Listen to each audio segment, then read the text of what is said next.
Hello, नमस्कार साथियों। मैं हूं आपका दोस्त रमेश और मैं आपका स्वागत करता हूं यूट्यूब स्कॉलर्स स्कूल चैनल में।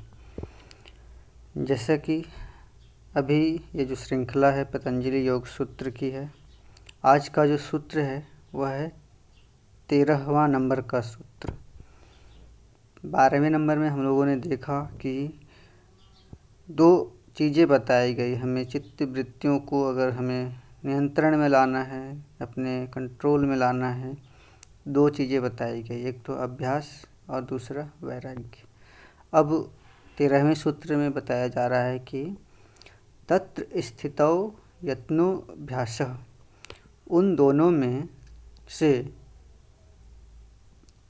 चित्त की स्थिरता के लिए यत्न जो प्रयत्न करना है वह अभ्यास है।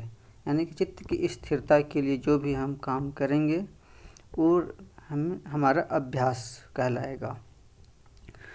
जो स्वभाव से ही चंचल हैं, ऐसे मन को किसी एक ध्येय में स्थिर करने के लिए बार बार चेष्टा करते रहने का नाम अभ्यास है। इसके प्रकार शास्त्रों में बहुत बतलाए गए हैं। इसी पाद के 32वें सूत्र से लेकर के 39वें सूत्र तक अभ्यास के कुछ भेदों का वर्णन है। उनमें से जिस साधक के लिए जो सुगम हो, जिसमें उसकी स्वाभाविक रुचि और श्रद्धा हो, उसके लिए वही ठीक है। तो यहाँ महर्षि पतंजलि कह रहे हैं कि वहाँ पर हम लोग कैसे स्थित हो सकते हैं। तो उसका एकमात्र जो प्रैक्टिस है उसे अभ्यास कहेंगे। हम बार बार जो यत्न करेंगे अपने चित्त को रोकने के लिए, वहाँ पे स्थिर करने के लिए, तो उसका नाम अभ्यास होगा। और यहाँ पे शास्त्र में बहुत सारे अभ्यास बताए गए हैं जो चित्त की स्थिरता को लाते हैं, वो सहायक हैं चित्त की स्थिरता लाने में। तो मन की जो चंचलता है वो बहुत ही नॉर्मल नहीं होती, वह बहुत ही चंचल होता है। उसे रोकने का प्रयास बार बार आपको चेष्टा करना पड़ेगा, बार बार यत्न करना पड़ेगा, बार बार उसमें लगन लगाना पड़ेगा, तभी वो आपके कंट्रोल में आ सकता है।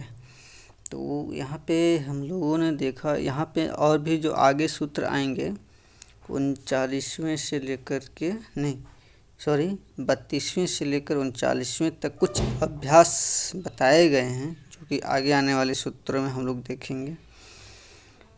तो यहाँ पे हम लोग आगे उसकी चर्चा करेंगे। और इसमें बताया गया कि जो साधकों के लिए जैसा भी जो सुगम हो वो अपना करके अपने चित्त में स्थिरता ला सकते हैं। और इसी को बार बार प्रैक्टिस करना है, जो बताया जाएगा आगे आने वाले सूत्रों में। तो हम लोग यहाँ पे इस सूत्र को यहीं पे चर्चा समाप्त करेंगे। बस यहाँ पे बताया गया कि हम लोग उसमें स्थिरता पूर्वक या अभ्यास के बदौलत ही रह सकते हैं।